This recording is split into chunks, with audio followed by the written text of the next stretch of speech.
बिस्मिल्लाहिर्रहमानिर्रहीम। बच्चों, मैं professor Ammar Awan unique group of institution की जानिब से मैंने आपके कमेंट्स देखे। आपने वीडियोस के नीचे, लेक्चर्स के नीचे कुछ कमेंट्स किए थे, वहाँ पर आपने अपने क्वेश्चंस पूछे।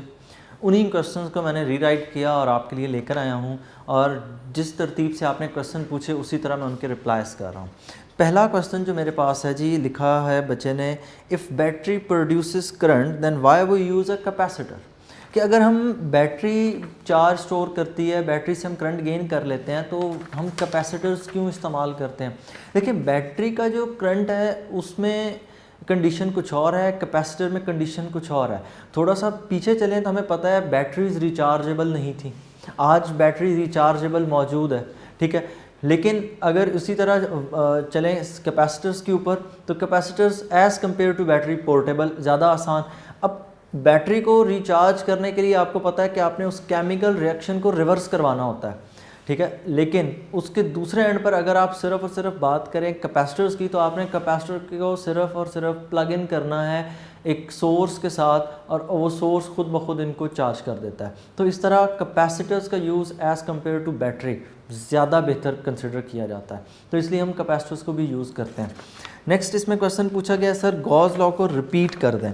गॉसेस लॉ क्या था? गॉस लॉ असल में हम फ्लक्स फाइंड करने के लिए यूज़ करते हैं। गॉसेस लॉ की जो स्टेटमेंट हमने पढ़ी थी, Gauss's law flux is equal to Q times 1/ε0। यहाँ पर क्यू क्या चीज़ है? चार्ज। मतलब ये है इस बात का कि अगर आपने किसी सरफेस का फ्लक्स फाइंड करना हो, सपोज ये हमारे पास एक स्फेरिकल सरफेस है, इस स्फेरिकल सरफेस के अंदर यहाँ कहीं पर चार्ज पड़ा है। मैंने अगर इस चार्ज की वजह से इस सरफेस का फ्लक्स फाइंड करना है, तो फ्लक्स फाइंड करने के दो तरीके हो सकते हैं। पहला फ्लक्स फाइंड करने का तरीका ये है, flux is equal to E dot A. अगर ई की वैल्यू मुझे ना पता हो, फिर इसके लिए हम दूसरा तरीक़ेकार यूज़ करते हैं जो गॉसेस लॉ का है, flux is equal to Q multiply by 1/ε0। कि मतलब अगर आपने इस सरफेस का फ्लक्स फाइंड करना है, तो चार्ज को ε0 के साथ डिवाइड कर दें, चार्ज को ε0 से डिवाइड कर दें, तो ये आपके पास इस सरफेस का फ्लक्स होगा। अब ये तरीक़ेकार पहले वाले तरीक़ेकार से ज़्यादा बेहतर है। क्यों? क्योंकि चार्ज की अमाउंट फाइंड करना ज़्यादा मुश्किल नहीं है। दूसरी चीज़, इस ε0 को तो फाइंड हमने करना ही नहीं है, ये तो कांस्टेंट है, इसकी वैल्यू तो हमने सीख रखी है 8.85 × 10⁻12 पहले टॉपिक के अंदर। तो इसलिए हम इस फार्मूले को ज़्यादा बेहतर कंसिडर करते हैं। और गॉसेस लॉ की एक कंडीशन ये है कि charge must be inside the surface, कि यूँ ना हो कि चार्ज सरफेस के बाहर हो। अगर चार्ज सरफेस के बाहर होगा then flux will be zero. हमने इसके ऊपर पहली एप्लीकेशन भी पढ़ी गॉसेस लॉ की, हमने उसमें ये डिस्कस किया कि अगर चार्ज सरफेस के बाहर हो तो फ्लक्स ज़ीरो होता है। स्टेटमेंट को अगर आप गौर से पढ़ें तो वहाँ पर की बात क्लियरली लिखी है, the charge is enclosed in it, ठीक है। The flux of the surface is equal to 1/ε0 times total charge enclosed in it, कि मतलब उस सरफेस के अंदर कितना चार्ज है, ठीक है। उसको आपने मल्टीप्लाई करना है 1/ε0 से। Question number 3, in Millikan oil drop method why charge can be different however the oil droplet is same. मतलब मिलीगन ऑयल ड्रॉप मेथड के अंदर लास्ट लाइन पे ये बात लिखी है कि जब मिलीगन ने स्टडी किया चार्ज का बिहेवियर या चार्ज की अमाउंट को, तो हर ड्रॉपलेट के ऊपर एक जितना चार्ज नहीं था। फॉर एग्जांपल, पहली दफ़ा एक्सपेरिमेंट परफॉर्म हुआ, ड्रॉपलेट के ऊपर चार्ज की वैल्यू सपोज थी 3.2 10⁻⁻19 कूलम। दूसरी दफ़ा किसी और ड्रॉपलेट को ऑब्ज़र्व किया, चार्ज की वैल्यू आ गई 4.8 10⁻⁻19। तीसरी दफ़ा कोई और चार्ज था, उसको हमने ऑब्ज़र्व किया, हमारे पास आंसर आ गया 9.6 10⁻⁻19। एक दफ़ा हमने फिर किया, वहाँ पर हमारे पास आ जाता है आंसर 1.6 10⁻⁻19। क्वेश्चन ये है कि जहाँ पर ड्रॉपलेट सेम है लेकिन सबके ऊपर चार्ज डिफरेंट क्यों है। तो देखें, चार्ज इन ड्रॉपलेट्स ने गेन किस तरह किया। चार्ज गेन करने के लिए हमने ऑटोमाइज़र में से स्प्रे किया। जब हमने ऑटोमाइज़र में से ऑयल को स्प्रे किया, तो स्प्रे करते वक्त ऑटोमाइज़र की सरफेस और ऑयल के दरमियान में फ्रिक्शन थी, मतलब फ्रिक्शन की वजह से ही तो चार्ज प्रोड्यूस होता है। हमने प्रीवियस क्लासेस में ये सीखा है कि अगर हम दो सरफेसेस को रब करें तो एक सरफेस पे नेगेटिव, दूसरी सरफेस पे पॉजिटिव चार्ज आ जाता है। सेम यही चीज़ जब ऑटोमाइज़र और ऑयल के केस में आएगी तो हम चार्ज, जब ऑयल ड्रॉपलेट ऑटोमाइज़र में से एमिट होगा, बाहर निकलेगा, तो वो फ्रिक्शन की होगी वहाँ पर, क्योंकि उसके सरफेस के साथ स्लाइड करेगा। और जब ये चार्ज स्लाइड करेगा तो जब ये ऑयल ड्रॉपलेट स्लाइड करेगा तो ये चार्ज गेन करेगा। अब ये चार्ज की अमाउंट डिपेंड करता है फ्रिक्शन पे। फ्रिक्शन ज़्यादा होगी तो चार्ज की अमाउंट बहुत ज़्यादा होगी, फ्रिक्शन कम होगी तो चार्ज की अमाउंट बहुत कम होगी, एंड मिडवे भी हो सकती है। अब हर दफ़ा हमारे पास जो आंसर आ रहा था ना, आंसर मल्टीपल था 1.6 10⁻⁻19 के, और मिनिमम जो हमें वैल्यू मिल रही थी वो भी यही थी। तो मिलिकन ने ये सजेस्ट किया कि इलेक्ट्रॉन का चार्ज इसके इक्वल है 1.6 10⁻⁻19। अगर किसी ड्रॉपलेट के ऊपर चार्ज आ रहा है 3.2 10⁻⁻19, इसका मतलब ये है कि उस ड्रॉपलेट के ऊपर 2 इलेक्ट्रॉन्स का चार्ज है, बिकॉज 2 × 1.6 10⁻⁻19, बेसिक वैल्यू 1.6 10⁻⁻19 और 2 उसका क्या है, मल्टीपल। या तो बेसिक वैल्यू आ रही है हमारे पास या बेसिक वैल्यू का मल्टीपल। 4.8 के केस में क्या है, 3 times of charge of 1 electron. 9.6 16 6 और 96, तो 6 टाइम्स चार्ज ऑफ 1 इलेक्ट्रॉन, तो यहाँ पर 6 गुना। तो डिपेंड, चार्ज की अमाउंट किस चीज़ पे डिपेंड करती है, it depends upon the friction. अगर फ्रिक्शन ज़्यादा होगी तो चार्ज ज़्यादा एक्वायर करेगा, और अगर फ्रिक्शन कम होगी चार्ज कम एक्वायर होगा। तो ये था आपका क्वेश्चन नंबर 3। क्वेश्चन नंबर 4 ये पूछा गया है, what do you mean by the area of the capacitor. जी, एरिया ऑफ कैपेसिटर एक तो बड़ी सिंपल सी चीज़ है कि आप एरिया की वैल्यू, एग्जैक्ट वैल्यू निकाल लें। और हमारे यहाँ जो केस चलता है वो बड़ा सिंपल चलता है एफएससी की बुक तक। वो ये है कि दोनों प्लेट ऑफ कैपेसिटर एक दूसरे को जो फेस कर रही हैं, इनका आपने एरिया फाइंड करना है। मतलब ये एक प्लेट और इसके सामने लगी दूसरी प्लेट, इन दोनों का आपने एरिया फाइंड कर लिया, तो ये आपने, इसको हम नाम दे देते हैं जी एरिया ऑफ द कैपेसिटर। दोनों प्लेट्स का अलग अलग फाइंड करना है।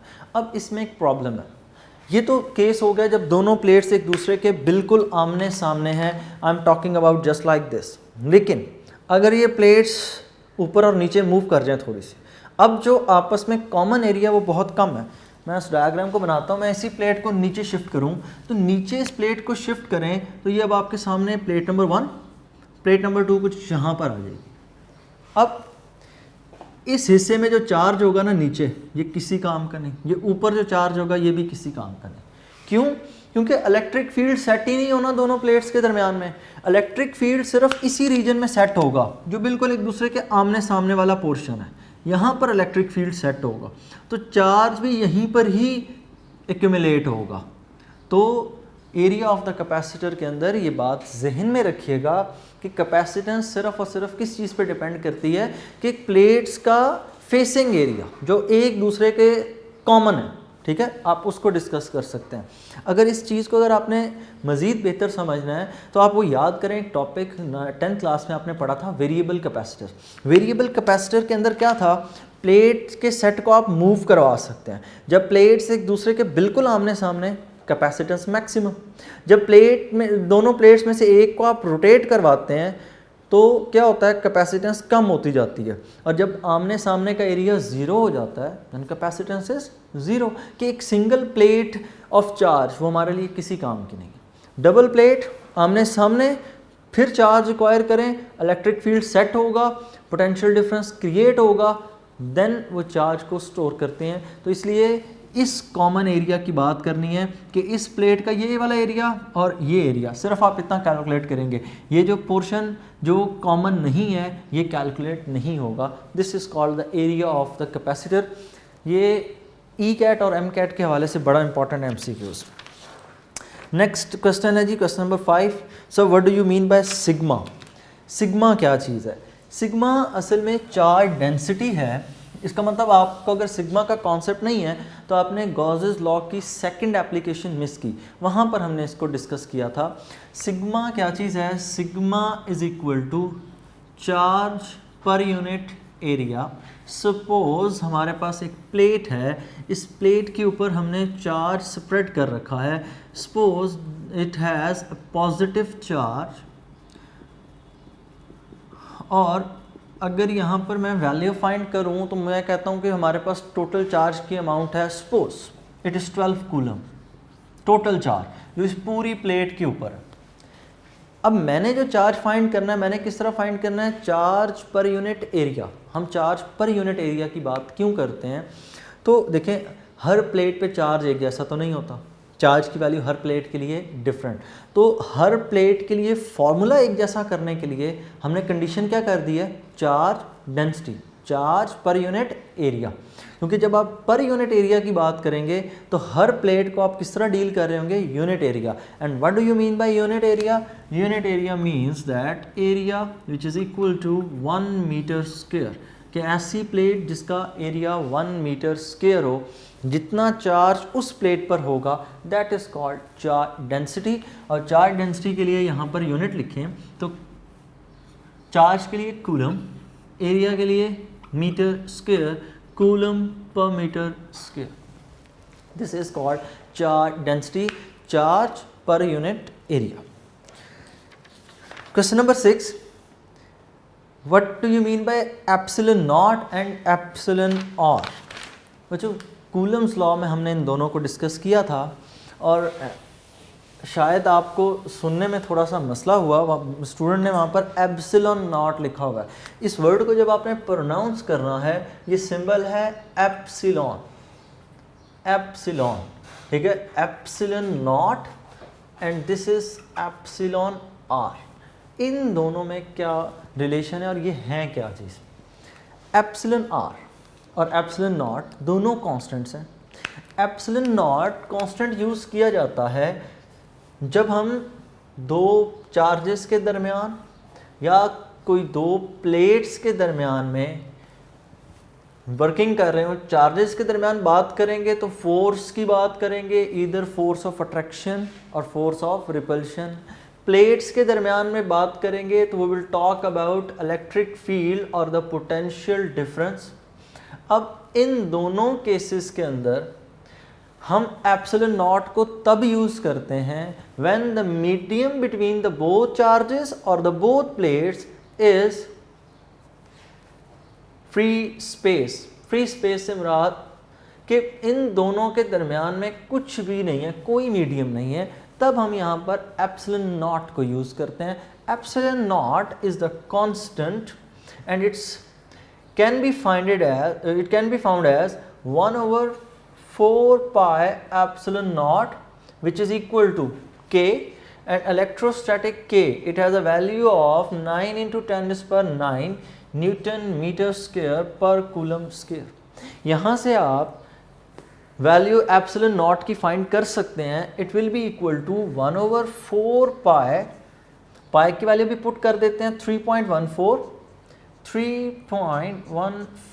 मल्टीप्लाई बाय 9 × 10⁹ को राइट साइड लेफ्ट साइड पे डिवाइड कर दें, 9 × 10⁹ एप्सिलॉन नॉट को इधर शिफ्ट कर दें, it is equal to epsilon not.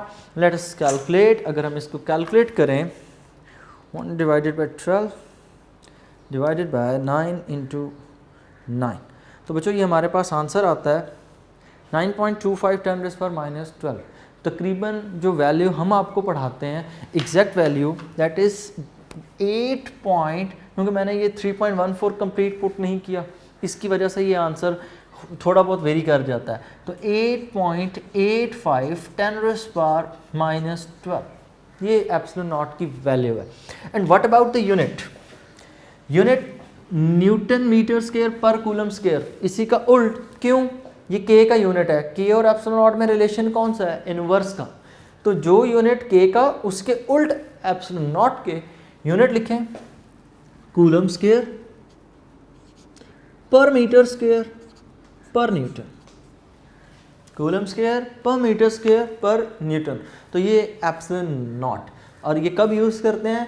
when the medium between the both charges, point charges or the both plates is free space, तब हमने ये यूनिट यूज़ करना है। नेक्स्ट आ गया जी एप्सिलॉन आर। एप्सिलॉन आर क्या चीज़ है?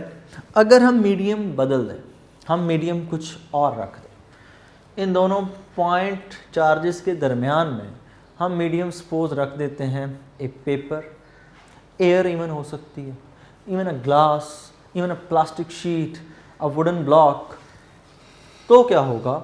तो हमें उस मीडियम के लिए हमें एप्सिलॉन आर की एक अलग से वैल्यू पुट करना होगी। हमें कांस्टेंट एप्सिलॉन नॉट से हटाकर एक नया कांस्टेंट पुट करना होगा और इस कांस्टेंट को हम नाम देते हैं जी एप्सिलॉन आर। ठीक है, it is the permittivity of the medium, it is the permittivity of the medium, of the medium, कि ये मीडियम की परमिटिविटी है। What do you mean by permittivity? ये वर्ड यहाँ से हमने डिराइव किया, परमिट, कि मीडियम कितनी इजाज़त देता है, किस बात की? मीडियम कितनी इजाज़त देता है इन दोनों चार्जेस को एक दूसरे के ऊपर फोर्स अप्लाई करने की। एक बड़ी कॉमन एक्सपेरिमेंट की बात है, हमारे पास दो मैग्नेट हों, दोनों को करीब करीब रखें, एक मैग्नेट दूसरे मैग्नेट के ऊपर फोर्स अप्लाई करता है, ठीक हो गया, वेल एंड गुड। अब इन दोनों के दरमियान में एक बुक रख दें, फिर इन दोनों के अट्रैक्शन देखें तो अट्रैक्शन की फ़ोर्स पहले से कम हो जाती है। अब ये जो बीच में मीडियम हमने रखा बुक, उसकी वजह से फोर्स क्या हो गई? कम। तो इसका मतलब हर मीडियम एक जैसा अलाउ नहीं करता। अभी हमने कोई मीडियम नहीं रखा तो दोनों मैग्नेट्स के दरमियान में मीडियम क्या है? एयर है, क्योंकि हमारे इर्द गिर्द हर जगह मौजूद है, तो हम एयर की बात करते हैं। अगर हम बुक रख रहे हैं तो फिर मीडियम हम कौन सा कंसिडर करेंगे कि मीडियम आ गया बुक। तो परमिटिविटी ऑफ द मीडियम, कि मीडियम कितनी परमिशन दे रहा है चार्जेस को कि वो एक दूसरे के ऊपर फोर्स अप्लाई करें, तो that is called the permittivity of the medium. और epsilon naught permittivity of the free space, कि फ्री स्पेस कितनी इजाज़त देती है। तो जाहिर बात है जब मीडियम बीच में कोई भी नहीं होगा the force will be maximum, और जैसे जैसे मीडियम स्ट्रॉन्गर होता चला जाएगा तो वैसे वैसे फोर्स जो एक दूसरे पर अप्लाई होगी वो कम होती जाएगी। So the permittivity of the medium, कि मीडियम कितनी परमिशन देता है दोनों को एक दूसरे के ऊपर फोर्स लगाने की। तो जो मीडियम जितना अच्छा इंसुलेटर होगा उसकी परमिटिविटी की वैल्यू उतनी ज़्यादा होगी, और वो उतनी कम होगी। कि जो मीडियम जितना अच्छा इंसुलेटर होगा परमिटिविटी की वैल्यू उतनी कम, वो उतना कम मौका देगा चार्जेस को कि वो एक दूसरे के ऊपर फोर्स लगा सके। तो ये था जी concept epsilon naught and epsilon r का। Question number 7, shape of the capacitor is like a cell, या फिर क्वेश्चन जो साइड बॉक्स में बने हुए हैं ना पेज नंबर 24 के ऊपर, ये स्टूडेंट ने क्वेश्चन पूछा कि वो उनकी शेप सेल जैसी है, तो कैपेसिटर और सेल में क्या कोई फ़र्क नहीं है? तो देखें, capacitor is something else, cell is something else, ये दोनों में फ़र्क है। अब कैपेसिटर की शेप आप कुछ भी बना सकते हैं। कैपेसिटर्स की शेप आपने 10th क्लास में पढ़ी थी, इट कैन बी सिलेंड्रिकल। अगर ये सिलेंड्रिकल होगा तो 1.5 वोल्ट के सेल की तरह की शेप होगी। छोटे से भी होते हैं, आप अगर लैपटॉप या अपने सीपीयू की मदरबोर्ड के ऊपर देखें तो वहाँ पर ये कैपेसिटर्स लगे होते हैं, ठीक है, उनकी शेप सेल जैसी होती है और बड़े छोटे साइजेस के। फिर अगर आप 10th की बुक पढ़ें तो वहाँ पर लिखा हुआ है कि इनकी shape they can have a shape like beads, rectangles, it depends upon our desire, our need, our requirement, कि जिस तरह की रिक्वायरमेंट हमें होगी हम उस तरह का कैपेसिटर बनाते हैं। अब फॉर एग्जांपल अगर आप कैपेसिटर बना रहे हैं माइका कैपेसिटर, मतलब उसमें क्या होता है कि दोनों प्लेट्स के दरमियान में जो हम इंसुलेटर मीडियम रखते हैं दैट इज़ माइका, और माइका एक मिनरल है, वेरी फ्रेजाइल, और माइका को आप इवन अपने नेल की मदद से पिंच कर सकते हैं, वो इतनी सॉफ्ट मिनरल है। तो उस कैपेसिटर को प्रिजर्व करने के लिए हम एक कैप्सूल के अंदर बंद कर देते हैं, और कैप्सूल में से बंद करने के बाद दो हम इनपुट्स के लिए वायर्स को बाहर निकाल देते हैं। तो अब देखें ना, हम अपने डिज़ायर के मुताबिक हम अपनी शेप चेंज करेंगे। हमें पेपर कैपेसिटर बनाना है, जिस तरह सेल फ़ोन की जो बैटरी जिसे आप उर्फ़ में हम कहते हैं उसकी प्लेट्स के दरमियान में भी जो रखा जाता है दैट इज़ पेपर। उस पेपर के ऊपर एक प्लास्टिक शीट, उसको रोल करके फिर दरमियान में ऑयल की लेयरिंग की जाती है, क्योंकि जो बीच में एयर होगी ना, जब आप फोल्ड करेंगे तो एयर पार्टिकल्स फिर भी रह जाते हैं, उनको रिमूव करने के लिए हम ऑयल इंट्रोड्यूस करते हैं। ऑयल भी इंसुलेटर है, तो पेपर इंसुलेटर, ऊपर प्लास्टिक शीट मज़ीद बेहतर इंसुलेटर हो गया, ऊपर से फिर ऑयल वो भी इंसुलेटर, तो वो एक ज़्यादा अच्छा कैपेसिटर। तो अब मोबाइल फ़ोन की बैटरी या सेल फ़ोन की बैटरी, जिसको आप बैटरी कहते हैं, है कैपेसिटर ही। तो अब उसको हम किस तरह से करते हैं, उसको भी हम शेप के अकॉर्डिंग, हर सेल फ़ोन की जो बैटरी उसकी शेप एक जैसी नहीं है। वो क्यों नहीं शेप सेम, क्योंकि हमारी नीड, हमारी रिक्वायरमेंट के अकॉर्डिंग हम उसको डिज़ाइन करते हैं। तो सेल और बैटरी में फ़र्क है और ये एक जैसे बिल्कुल नहीं होते। What if we charge and discharge the capacitor at the same time, अगर हम कैपेसिटर को एक ही वक्त में चार्ज भी करें, डिस्चार्ज भी करें, नॉर्मली जिस तरह आप सेल फोन्स के साथ करते हैं, ये चार्जिंग पे लगा के यूज़ करें, ठीक है, चार्जिंग पे लगा के यूज़ करें, उससे सिर्फ इतना सा फ़र्क पड़ेगा कि आपका चार्जिंग टाइम डिले हो जाएगा, क्योंकि जो चार्ज एक्यूमुलेट हो रहा है उसका कुछ पोर्शन आप रिमूव भी करवा रहे हैं। जब आप उसका कुछ पोर्शन रिमूव करवा रहे हैं तो अंडरस्टूड है कि चार्जिंग देर से होगी, क्योंकि साथ साथ चार्ज लीक आउट होता जा रहा है, मतलब यूज़ होता जा रहा है। नेक्स्ट किसी ने क्वेश्चन कहा था जी, short question third last repeat कर दें। थर्ड लास्ट क्वेश्चन है जी, is E is necessarily zero inside a charge rubber balloon if balloon is spherical assume the charge is spread over the balloon is uniformly. मतलब वो sphere वाली shape जो भी हम डिस्कस कर रहे थे, उसमें हमने ये बात पढ़ी कि अगर चार्ज सरफेस से बाहर हो तो इलेक्ट्रिक फील्ड इंटेंसिटी की वैल्यू ज़ीरो होती है। क्या हर दफ़ा ऐसा होता है? तो पहले हम तो वो चार्ज रबर बैलून बनाते हैं, तो ये रहा जी charge rubber balloon, spherical shape, इसकी सरफेस के बाहर पॉजिटिव चार्ज है and we have to assume that the positive charge is spread over this balloon is uniformly. So अब चार्ज सरफेस से बाहर है, गॉस लॉ की स्टेटमेंट याद कर लें, the total flux inside the surface, the total flux of a surface is equal to Q times 1/ε0 the charge must be enclosed inside the surface. कि total flux किसी surface का Q times ε0 होता है और जो चार्ज है वो surface के अंदर होना चाहिए। If charge is outside from the surface the value of flux will be zero. हम ये कहना चाह रहे हैं कि चूंकि चार्ज सरफेस से बाहर है, so flux will be equal to zero. Flux is equal to E dot A। दूसरा formula, flux is equal to 1/ε0 multiply by total charge which is equal to zero, क्योंकि गॉस लॉ की condition में the charge must be inside the surface. Where is the charge? Charge is outside from the surface, ये surface के बाहर है, तो फ्लक्स कितना होगा? Zero. Equation number 1 equation number 2 को अगर हम कंपेयर कर लें, we can say that E dot A will be equal to zero. क्यों? क्योंकि अगर इस फार्मूले से फ्लक्स ज़ीरो है तो अंडरस्टूड है यहाँ से भी फ्लक्स कितना आएगा? It will be zero. और जब फ्लक्स ज़ीरो होगा तो यहाँ पर पहली चीज़ E will be zero, A will be zero. जिस तरह हम ये पढ़ते हैं x plus 3 into x plus 1 is equal to zero, हम यहाँ पर लिखते हैं इधर x plus 3 is equal to zero और x plus 1 is equal to zero. तो हम यहाँ पर भी यही लिखेंगे, इधर a is equal to zero और a is equal to zero. तो क्या इस बैलून की सरफेस का एरिया ज़ीरो है?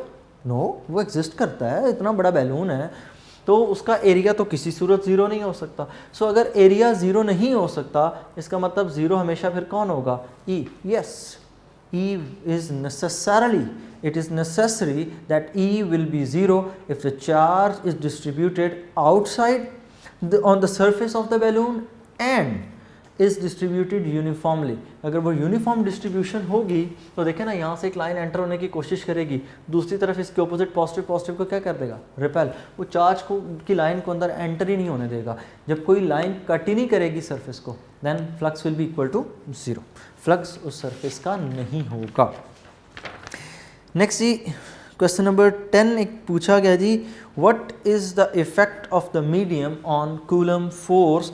के मीडियम कूलम फोर्स को किस तरह से चेंज करता है, तो उस पर क्या इफ़ेक्ट पड़ता है, तो वो एक्सप्लेन कर दें। तो बच्चों अगर आप देखें तो अगर हम ये कह दें कि दो चार्जेस एक दूसरे पर फोर्स अप्लाई कर रहे हैं, एक चार्ज है Q1, एक चार्ज है Q2 and the medium between them is free space, मतलब अभी हमने कोई मीडियम नहीं रखा, तो अगर कोई मीडियम नहीं है तो फोर्स का फॉर्मूला होना चाहिए F is equal to K Q1, sorry complete formula, F is equal to 1/4 pi epsilon naught Q1 Q2 over R square. If the medium is free space, मतलब कुछ नहीं। What if there is a medium, अगर हम medium introduce कर रहे हैं, वही दो चार्जेस Q1 दूसरा चार्ज Q2, इन दोनों के दरमियान में कोई मीडियम पड़ा, ये मीडियम है। अब फॉर्मूला लिखें, तो अब फॉर्मूला कुछ यूँ होगा, व्हेन देयर इज़ मीडियम तो मैं उसको F डैश लिख लें, या force when there is medium is equal to 1/4 pi epsilon naught epsilon R Q1 Q2 over R square. अब मैं इस एप्सिलॉन R के फैक्टर को साइड पे लिख रहा हूँ। अगर मैं इसको साइड पे करके लिखूँ, force medium, force when there is a medium will be equal to 1/4 pi epsilon naught multiply Q1 Q2 over R square, और ये एप्सिलॉन R, इसको मैं साइड पे लिख रहा हूँ epsilon R 1/4 pi epsilon naught Q1 Q2 over R square, 1/4 pi epsilon naught Q1 Q2 over R square which is equal to F। मैं replace कर रहा हूँ, F medium is equal to F, और ये एप्सिलॉन R बच गया, over epsilon R। तो medium के साथ एप्सिलॉन R का रिलेशन क्या हुआ, इट हैज़ इनवर्स रिलेशन, कि जैसे जैसे एप्सिलॉन R बढ़ता जाएगा, मीडियम के अंदर जो फोर्स होगी वो कम होती जाएगी। तो जैसे जैसे एप्सिलॉन R बढ़ता है, in case of water the value of epsilon R is 78.5, maximum value आपकी बुक के हिसाब से मैंशनड है। तो अगर एप्सिलॉन R 78.5 आप पुट करें, फोर्स डिक्रीज हो जाएगी, ठीक है। तो whenever there is a medium then the force will decrease, कि फोर्स उसी तरह कम हो जाएगी। नेक्स्ट क्वेश्चन पूछा गया जी, how to find the unit of K electrostatic constant Coulomb's law से। कूलम्स लॉ के अंदर आप के यूनिट किस तरह से फाइंड करते हैं, तो कूलम्स लॉ के अंदर अगर आपने के यूनिट्स फाइंड करने हो तो फॉर्मूला लिखें, F is equal to K Q1 Q2 over R square. मतलब क्वेश्चन ये है कि जब हम K की वैल्यू लिखते हैं, K की वैल्यू हम लिखते हैं जी 9 × 10⁹ न्यूटन मीटर स्क्वायर पर कूलम स्क्वायर, तो ये यूनिट कहाँ से लिखा जाता है और कैसे लिखा जाता है, ये क्वेश्चन है। इस K का यूनिट हमने किस तरह से फाइंड किया। तो सबसे पहली चीज़, आप इस फॉर्मूले को K के लिए लिखें।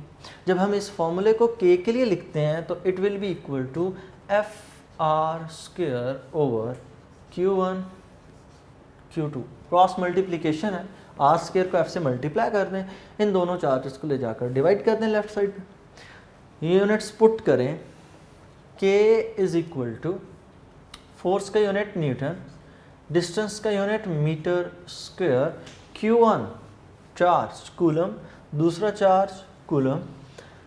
फॉर्मूले में से यूनिट को रीराइट करें तो newton metre square over coulomb square, coulomb coulomb से मल्टीप्लाई हो गया।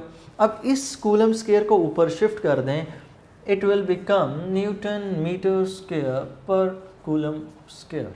तो ये है जी यूनिट ऑफ K। नेक्स्ट उन्हीं का दोबारा दूसरा क्वेश्चन भी था, explain how to find the unit of epsilon naught, कि एप्सिलॉन नॉट का यूनिट किस तरह से फाइंड करते हैं। तो एप्सिलॉन नॉट का यूनिट इसी का उल्ट कर देना, मैंने अभी थोड़ी देर पहले सिखाया भी आपको, फिर देख लें। K is equal to 1/4 pi epsilon naught, तो जो यूनिट K का उसका इन्वर्स किसका होगा जी, एप्सिलॉन नॉट का। तो एप्सिलॉन नॉट के लिए यूनिट हो जाएगा कूलम स्क्वायर पर न्यूटन पर मीटर स्क्वायर। लास्ट क्वेश्चन जी, why the value of epsilon R is different for each medium. या आपने पढ़ा वैक्यूम के लिए हम इस वैल्यू को 1 लिखते हैं, बाकी हर मीडियम के लिए वैल्यू डिफरेंट है, तो ऐसा क्यों है? तो उसका मैंने आपको रिप्लाई शुरू पर बीच में बोला था। असल में यूँ होता है कि हर मीडियम के लिए की जो परमिशन है वो एक जैसी नहीं है, क्योंकि हर मीडियम के अंदर जो बॉन्डिंग ऑफ द एटम्स है वो एक जैसी नहीं है। जहाँ कहीं पर एटम्स लूजली बाउंड होंगे वहाँ पर परमिशन ज़्यादा मिल जाएगी, जहाँ पर एटम्स एक दूसरे से क्लोजली बाउंड होंगे वहाँ पर परमिशन कम हो जाएगी। सो परमिटिविटी वेरीज, परमिटिविटी वेरी करती है, और वेरी करते वक्त डिपेंड किस चीज़ पे करती है? In a sense you can say that it depends upon the density of the medium. Liquids के लिए हमेशा वैल्यू आपको ज़्यादा मिलेगी, ज़्यादातर यही होगा कि लिक्विड्स के लिए ज़्यादा, क्योंकि वो they are closely packed. Solids में भी ऐसा ही होता है, लेकिन कुछ जगह पर वेरी करती है। फिर इलेक्ट्रिकल एक इफ़ेक्ट बड़ा इंपॉर्टेंट है यहाँ पर, कि अगर उस सरफेस मीडियम में से करंट पास कर सकता है, मतलब उसमें फ्री इलेक्ट्रॉन्स हैं और करंट पास करता है, मेटालिक सरफेस है, तो मेटालिक सरफेस के अंदर इतना ज़्यादा इफेक्ट नहीं आता, कि इतनी ज़्यादा सप्रेशन ऑफ द फोर्स नहीं आती। जिस तरह आपने डिस्कस किया था कि मैग्नेट के दरमियान में बुक रख दें तो फोर्स कम हो जाती है, अगर उन्हीं मैग्नेट्स के दरमियान में कोई मेटल रख दें तो फोर्स उनके दरमियान में इतनी ज़्यादा कमी उसमें नहीं आएगी। ठीक है, तो ये थे बच्चों आपके क्वेश्चंस। पूछा करें कमेंट्स में, बार बार पूछा करें, ज़्यादा से ज़्यादा क्वेश्चंस पूछा करें, ताकि जितने ज़्यादा हम आपको क्वेश्चन पूछेंगे उतने ज़्यादा आपके कॉन्सेप्ट्स क्लियर होंगे। तो मैं उम्मीद करता हूँ कि नेक्स्ट चैप्टर्स के अंदर भी आप इसी तरह इसी चीज़ को जारी रखेंगे, ताकि हमारा आपस में मुसलसल रब्ता रहे और आपको बेहतर समझ आ सके। तब तक के लिए अल्लाह हाफ़िज़, शुक्रिया।